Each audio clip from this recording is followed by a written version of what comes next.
Bom, olá, boa noite pessoal, tudo bem? É um prazer depois de um longo tempo poder voltar ao Periscópio para que nós possamos tecer alguns comentários, bater um papo juntos sobre questões no dia de hoje, foram questões fundamentais e que vários de vocês formularam algumas perguntas e por isso entendo que seria necessário que nós falássemos alguma coisa sobre o que o país passa hoje. Antes de começar a minha explicação, quero só estabelecer duas premissas que eu acho que são úteis durante o nosso bate-papo. Primeiro é que o texto dado, o título dado a ele, na verdade, são todas as perguntas que durante o dia de hoje recebi de muitos amigos meus, de alunos do SESI, de alunos da Emerge, enfim, meus alunos da UF. São questões que eu recebi ao longo do dia, são questões ligadas a basicamente 5 temas, e por isso eu já coloquei no título quais são as perguntas básicas que me foram feitas, que nós poderíamos falar acerca delas, sobre ação controlada, gravação clandestina, imunidades parlamentares, flagrante preparado e, por fim, sucessão presidencial. Então, de maneira que eu já estabeleço como premissa que o título é quase que uma pauta daquilo que será abordado por nós nesse breve período. E segunda premissa que eu fixo é que nós iremos abordar esses temas pelo viés estritamente técnico. Não quero, muito pelo contrário, tocar em nenhum aspecto político-partidário. Tudo aquilo que será colocado agora terá meramente uma aferição técnica daquilo que de fato a Constituição prevê sobre esses 5 pontos. Eu acho que ficamos longo tempo sem nos falar, eu acho que são quase 4 meses sem batermos papos pelo Periscópio. Acho que agora é uma boa oportunidade para que nós possamos matar a saudade, estabelecer esses temas juntos e nós possamos discutir acerca deles. Bom, o primeiro tema que foi colocado versa sobre ação controlada e a distinção que poderia ser feita entre ação controlada e flagrante preparado. São coisas diferentes? São. Não só pela definição diferente de ação controlada, quando em comparação com a preparação de um flagrante, mas também em relação à sua finalidade e à validade da prova colhida. O senhor sabe que flagrante preparado, na verdade, é uma prova ilícita e que é aquela prova na qual uma autoridade policial ou seus agentes dão ensejo à prática de alguma infração penal. Há uma distinção entre o flagrante preparado e o flagrante esperado, mas o fato é que, na verdade, há a configuração de uma prova ilícita. A ação controlada, na verdade, não se confunde com flagrante preparado, não só porque o fim é diferente, como também o meio é distinto. E no final das contas, a validade da prova é completamente diversa. Quando se fala em ação controlada, na verdade o que se tem é uma diligência policial que é retardada para futura coleta de certa prova. Essa prova, na verdade, não é confundida com flagrante preparado, porque através dela, a autoridade policial ou seus agentes não ensejam a prática de alguma infração penal, não instigam a prática da infração penal, não fomentam a prática da infração penal. É pura e simples uma conduta através do qual se retarda uma diligência que seria praticada independentemente da ação controlada. Por isso, não há dúvida, a prova colhida aqui é prova lícita. Prova que, na verdade, tem fundamento em lei. A lei que regula o tema estabelece essa possibilidade, portanto, não há nenhuma confusão com flagrante preparado, como hoje, inclusive, na mídia, eu ouvi certas afirmações acerca disso. Não há configuração, nesse caso concreto, agora que o Brasil conheceu, de flagrante preparado, mas sim de ação controlada no âmbito de uma delação premiada, inclusive que o Supremo Tribunal Federal tomou conhecimento dela, está homologada pelo ministro relator sobre o tema. Não pode haver nenhuma confusão em relação aos conceitos, não pode haver nenhuma afirmação de que essa prova possa ser tida como prova clandestina.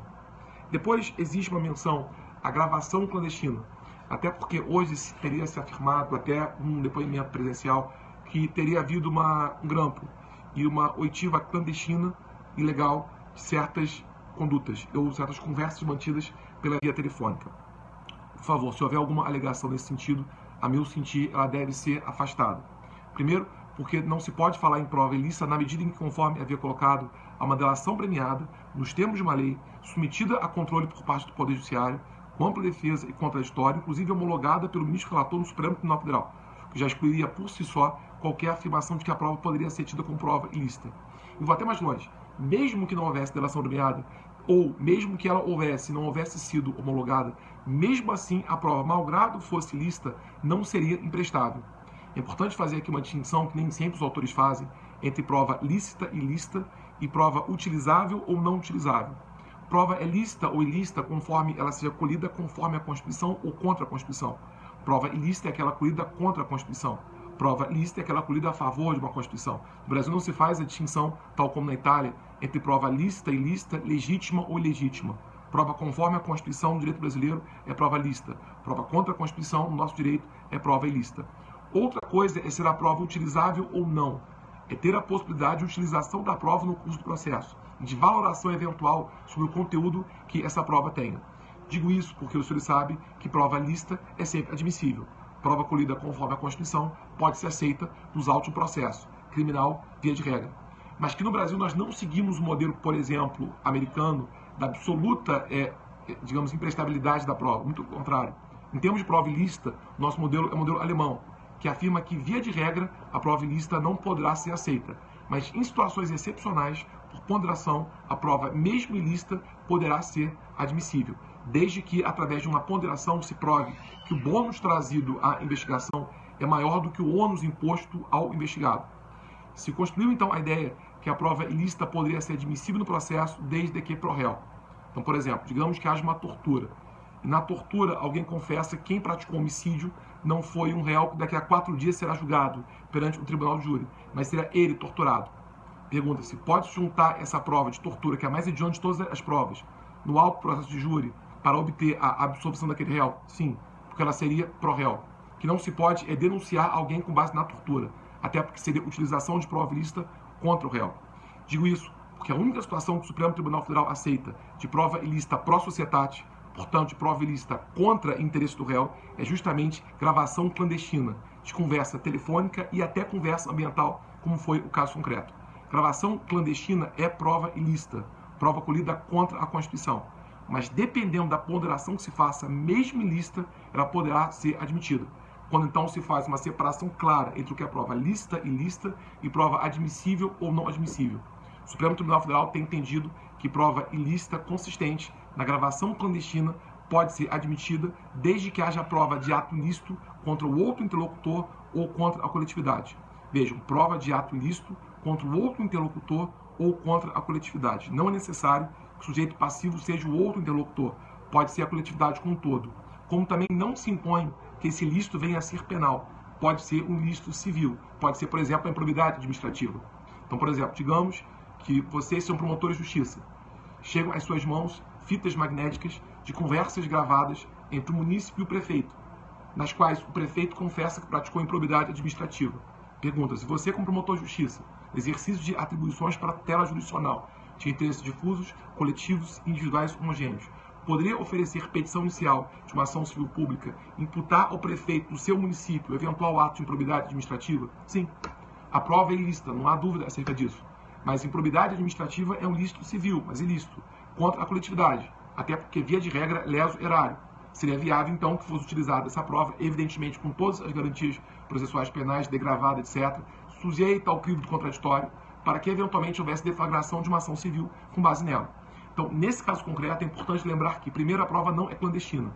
É uma delação premiada, durante a qual houve uma ação controlada. E todo o processo é submetido a controle jurisdicional por parte do Supremo Tribunal Federal. Inclusive, a delação foi homologada pelo relator, na corte originária que possui competência para tanto. E segundo, mesmo que porventura não houvesse essa delação e não houvesse essa homologação, a prova poderia ser até ilícita, mas mesmo assim não seria imprestável. Seria um caso de prova ilícita admissível por ponderação, porque pela ponderação se conseguiria provar que o bônus trazido à investigação como um todo é maior do que o ônus imposto ao investigado como parte. Através desse juízo de ponderação, poderia então se provar que haveria a configuração de um ato ilícito, pelo menos iniciado, contra a coletividade ou contra o outro interlocutor. Portanto, é importante também tocar esse aspecto. A prova não é lícita e, mesmo que fosse, não seria de modo absoluto imprestável. A ponderação poderia justificar a sua utilização eventual. Outro tema interessante que me foi colocado é o tema ligado às imunidades. Não só às imunidades parlamentares, como também às imunidades presenciais. Quero lembrar que, em relação às imunidades parlamentares, existe aquela distinção entre a imunidade parlamentar material, que alcança opinião, palavra e voto, que nesse caso concreto, a princípio, não está colocada em jogo, e as imunidades parlamentares formais. Uma daquelas é o que agora a questão tangencia a sua configuração. Os senhores sabem que as imunidades parlamentares formais basicamente são duas. Uma ligada à ação penal, outra ligada à prisão provisória. O caso concreto agora não tem a ver, a princípio, com a ação penal, até porque não se discute agora a suspensão da tramitação de uma ação penal perante o Supremo Tribunal Federal, por requerimento de qualquer partido político que no Congresso tenha assento. A questão agora envolve prisão provisória.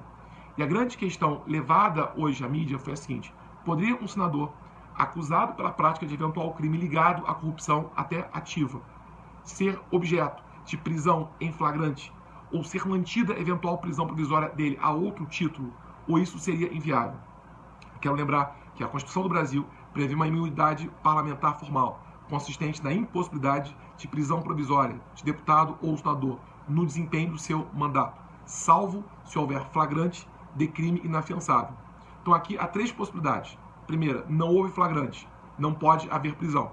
Segunda, houve flagrante, mas o crime é afiançável, não pode ser mantida a prisão. Ou terceira, houve flagrante e o crime é inafiançável. Nesse caso, e só nesse caso, poderia haver a configuração de eventual prisão provisória de deputado ou senador. Mesmo assim, a autoridade policial responsável pela lavratura do auto de prisão em flagrante deveria encaminhar esse auto no prazo de 24 horas à casa, para que a casa tenha condições de eventualmente apreciar essa prisão. E por critério meramente político, tem inclusive a possibilidade de relaxá-la. Note, o termo que o Supremo Tribunal Federal utiliza é relaxamento. É o único caso previsto na Constituição de relaxamento de prisão que não decorre de ato do Poder Judiciário e não obrigatoriamente pelo fato da prisão ser ilegal. Notem, é um ato político praticado por uma casa legislativa, sendo a prisão inclusive rígida, perfeita, por critério meramente político. Mas para que tudo isso se dê, é imperioso que haja flagrante de crime inafiançável. No caso concreto, levado à cognição do Supremo Tribunal Federal, hoje não há mais a configuração de flagrante. Por isso, o ministro Edson Fachin, a meu ver, de modo muito correto, entendeu que não seria cabível a manutenção ou a decretação, inclusive, da prisão provisória do senador, porque não haveria configuração de flagrante, embora o crime fosse inafiançável. Perguntaram, sim, mas houve uma situação, ano passado, de um outro senador que foi preso.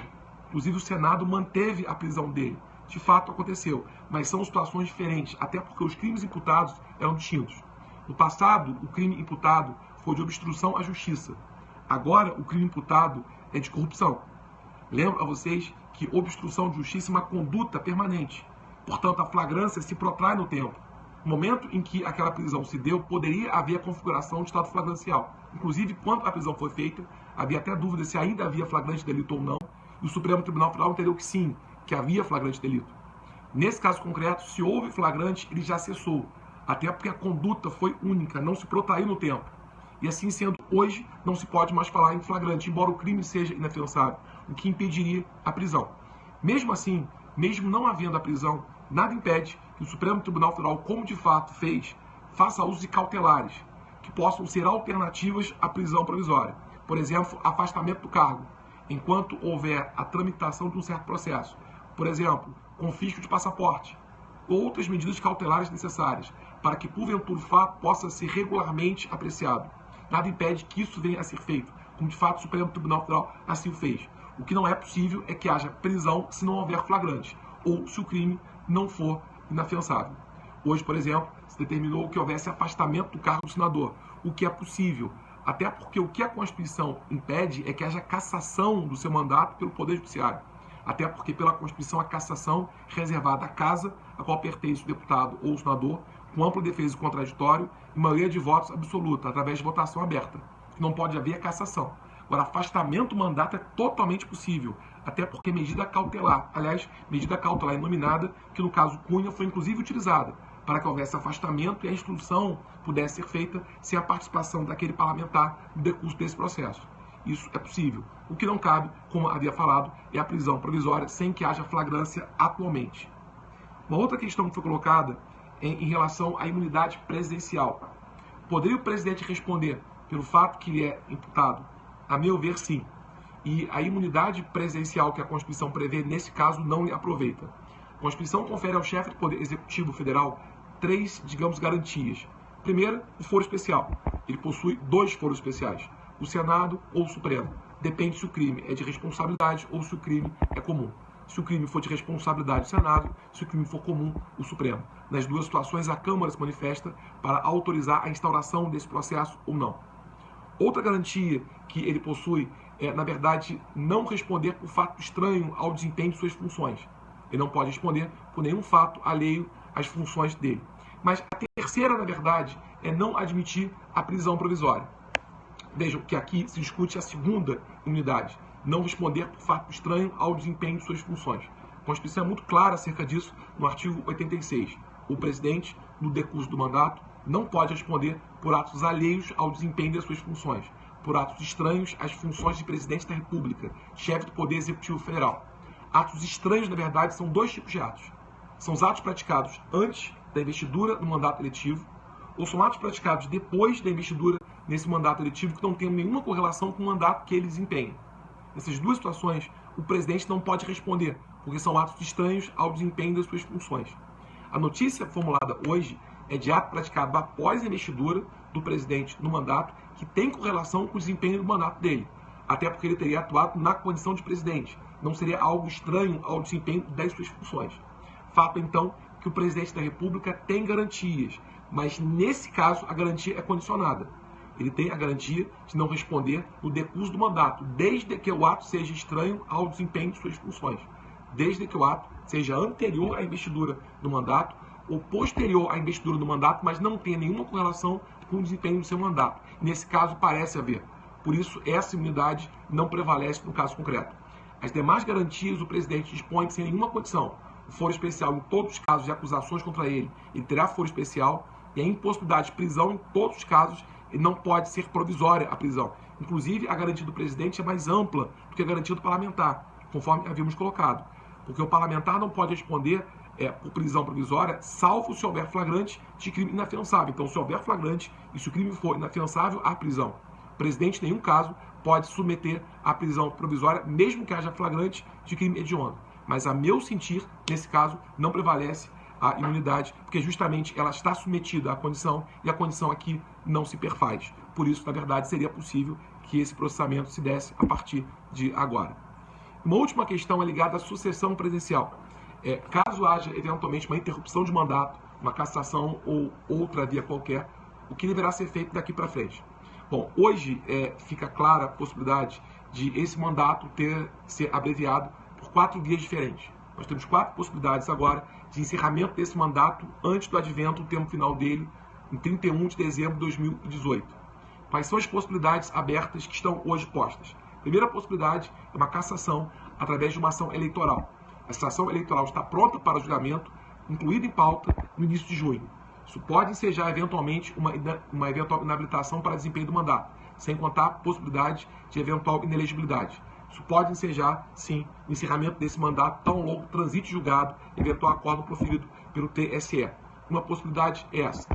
Outra possibilidade é de uma ação penal, até porque o Supremo Tribunal Federal hoje autorizou que houvesse instalação de inquérito.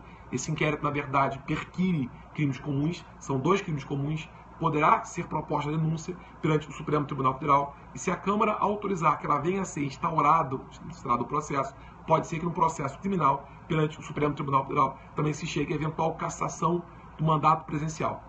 Uma terceira possibilidade pode ser o impeachment, até porque há 3 pedidos formulados na Câmara de Deputados agora de impeachment. Isso depende de decisão do presidente da Casa e, eventualmente, da decisão dele cabe recurso para o plenário. Se ele admitir a tramitação, ele levará a Casa a constituir comissão especial e tramitará esse processo. Caso entenda que essa acusação é manifestamente inverossímil, pode indeferir a instalação desse processo, indeferir, inclusive, a constituição de uma comissão especial, que não impede que haja interposição de recurso dirigido ao plenário para que o plenário delibere acerca da instauração de eventual discussão sobre a autorização futura para a instalação de processo contra o presidente por crime de responsabilidade. Uma quarta possibilidade, se ventilou hoje, inclusive, é a renúncia. Renúncia é um ato abdicativo, unilateral e retratável. É uma situação não prevista pela Constituição de extinção do mandato, mas a renúncia é viável, poderá levar à abreviação desse mandato. Então ele pode ser extinto por 4 possibilidades antes do advento do termo final dele. por primeira possibilidade de cassação através de ação eleitoral, segunda possibilidade de cassação através de ação penal, terceira possibilidade de cassação através de impeachment, quarta possibilidade é a renúncia. Em todos os casos que porventura aconteçam agora, se aplica a norma da Constituição prevista no artigo 81, parágrafo 1º e parágrafo 2º. Como estamos nos 2 últimos anos do período presidencial em vigor, a eleição deverá ser indireta. A Constituição faz uma separação clara entre vacância dos cargos de presidente e vice-presidente nos 2 primeiros anos e vacância dos cargos de presidente e vice-presidente nos 2 últimos anos.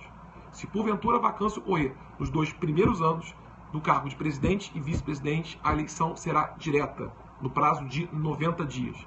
Se ao contrário a vacância dos cargos de presidente e vice-presidente ocorrer nos 2 últimos anos do mandato, como atualmente se dá, a eleição será indireta, no prazo previsto pela Constituição de 30 dias. Depois, a Constituição, no artigo 86, parágrafo 2º, regula essa hipótese colocando que, em qualquer dos casos, eleição direta ou eleição indireta, o eleito deverá completar o período dos seus antecessores, ou seja, não há aquisição de mandato autônomo. O que existe aqui é a configuração de mandato tampão. Se conclui o restante do mandato. Na hipótese, então, de eventual eleição direta, o intervalo será menor de 4 anos, maior do que 2 anos. Na eventualidade de uma eleição indireta, o período será menor do que 2 anos. Mas haverá um mandato tampão. Não há aqui aquisição de novo mandato. Só se termina o mandato que já foi antes iniciado. A partir disso, então, a legislação regulamenta como essa eleição indireta ocorre. Hoje, a lei que regula o tema é a Lei 4321 de 64, que regulamenta como deve ser feita essa eleição indireta. 4321 de 64.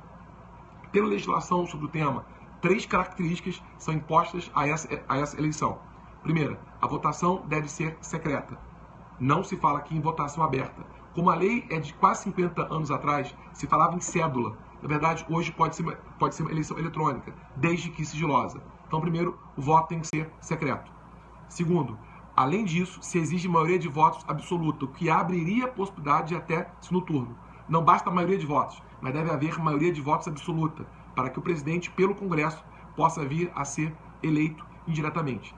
E terceira característica imposta pela lei, essa eleição não é só do presidente, é do presidente e do vice-presidente, em 2 votações separadas, a do presidente e a do vice-presidente. Mas essa eleição, na verdade, é para as 2 autoridades. Na legislação, não há a previsão clara sobre quem poderá participar dessa eleição. A meu ver, eu acho que poderia se aplicar no Brasil uma norma similar àquela que se aplicou na Argentina em 2000. Lembram, senhores, em 2000 houve uma grave crise política argentina, culminando em 2001 com a renúncia do presidente de la Rúa. Na época, faltava 1 ano e 8 meses para terminar o mandato. E o Congresso argentino chegou a fazer 3 eleições indiretas. Numa delas, elegeu alguém que não era deputado ou senador, Carlos Alberto Sá, que era governador de província Santa Fé, que chegou a ser eleito presidente argentino, terminando o mandato por dias. Renunciou ao cargo até que o último eleito foi Eduardo Duhalde, que terminou o mandato após 1 ano e 8 meses da sua eleição indireta. Pensando melhor sobre o que a legislação do Brasil prevê, não há menção na lei a quem deveria participar dessa eleição. Portanto, não pode haver a imposição de obrigação de não fazer, não havendo disposição legal expressa acerca disso. Ninguém pode ser obrigado a fazer ou não fazer algo, senão em virtude de lei. Por não haver disposição expressa acerca disso, hoje eu penso que poderiam participar dessas eleições quaisquer cidadãos brasileiros, sejam deputados ou senadores ou não, desde que satisfaçam as condições de elegibilidade previstas para eventual eleição direta. A meu ver, hoje não é necessário que o eleito venha a ser deputado ou senador, embora confesse, por tradição, em todas as hipóteses nas quais o Brasil elegeu alguém indiretamente, o eleito era deputado ou senador. Inclusive, a última eleição presidencial indireta, em 85, Tancredo Neves, que era deputado federal à época, foi eleito na condição de deputado. Então, por tradição, o Brasil sempre elegeu diretamente presidente, que eram deputados ou senadores. Mas, a meu ver, hoje nada impede que o candidato venha a ser alguém que não seja deputado ou senador, desde que satisfaça as condições de elegibilidade que qualquer cidadão brasileiro, na eleição direta, deveria satisfazer. Então, por exemplo, deve ter idade mínima de 35 anos, deve ser brasileiro nato, deve ter filiação partidária, há no mínimo 6 meses, e as demais condições de elegibilidade que qualquer cidadão, para ser eleito diretamente presidente, deve ostentar. Me parece, então, que seria inviável que pessoas ligadas, por exemplo, a carreiras que não gozam da possibilidade de filiação partidária possam vir a ser eleitos indiretamente nesse caso concreto. até porque não satisfariam a condição de filiação partidária, nem atentariam para o prazo que a legislação prevê, 6 meses mínimo, para que isso se dê. Na verdade, a filiação partidária se impõe aqui, primeiro por uma questão genérica e segundo por uma questão específica. Genérica, porque confere à candidatura um viés ideológico mínimo.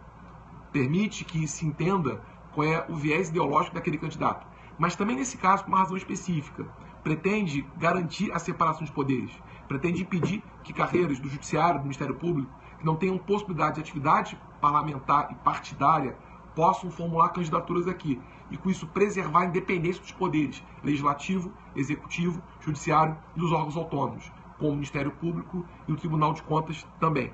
Então, a meu ver, o caminho constitucional, e aliás, nesse ponto, é um dogma que todos nós devemos comungar. Se há uma única certeza, é que a Constituição deve ser cumprida integralmente. A democracia exige isso. Hoje, a Constituição prevê eleição indireta. O caminho único é esse.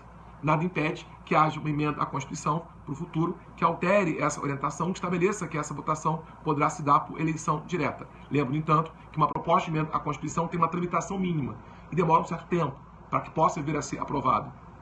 Até porque a Constituição exige discussão em casas separadas, 2 turnos em cada casa, 3 turnos de votos em todas as votações para ser considerada como aprovada. Não acho que haja tempo suficiente para que nessa crise se aprove uma emenda à Constituição já na eventualidade de eventual eleição ser feita agora. Mas é um caminho que se abre para a possibilidade de eventual eleição indireta. Portanto, sistematizando tudo aquilo que eu coloquei hoje para que nós possamos fechar a nossa conversa com alguns pontos nevrálgicos daquilo que foi dito. Primeiro, que ação controlada não se confunde com flagrante preparado. Até porque flagrante preparado é prova lícita. Ação controlada é prova lícita, prevista por lei, através do qual uma diligência policial é retardada para a melhor colheita de uma prova, submetida, evidentemente, essa eventual investigação ao crivo do Poder Judiciário.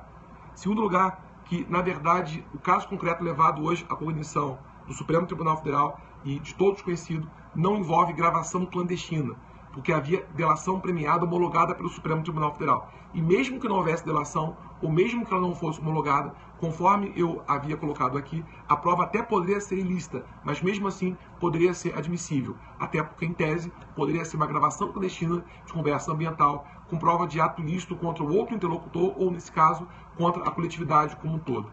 Terceira consideração é que a imunidade parlamentar formal da prisão provisória impede a prisão se não houver flagrante de crime inafiançável. No caso levado, hoje também a cognição do Supremo Tribunal Federal parece não haver mais flagrante, embora o crime seja um crime inafiançável, diferentemente de outro caso recente, quando havia flagrante permanente, e por isso pôde haver prisão, inclusive o Senado manter essa prisão em flagrante de crime inafiançável. Também coloquei que a imunidade presencial consistente na impossibilidade de responder por atos estranhos ao desempenho de suas funções, nesse caso concreto, parece não estar presente, até porque é um fato praticado no decurso do mandato que tenha alguma correlação para com ele.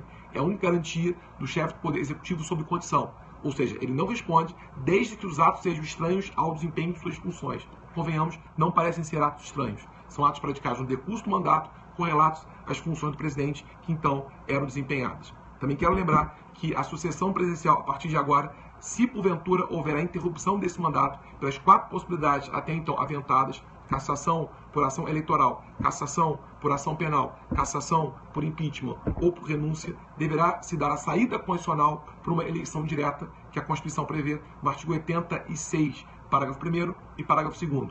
Essa eleição seria feita no prazo de 30 dias pelo Congresso em deputados e senadores para o restante do mandato, para o mandato tampão. Seria uma eleição secreta, seria o eleito possível de ser indicado através de maioria de votos absoluta até em segundo turno. Nesse caso concreto, também deveria se dizer que a eleição seria para presidente e para vice-presidente, e a meu sentir poderiam ser candidatos cidadãos brasileiros que dessem atendimento às condições de elegibilidade genéricas do presidente em eventual eleição direta. Essa é a condição que se impõe.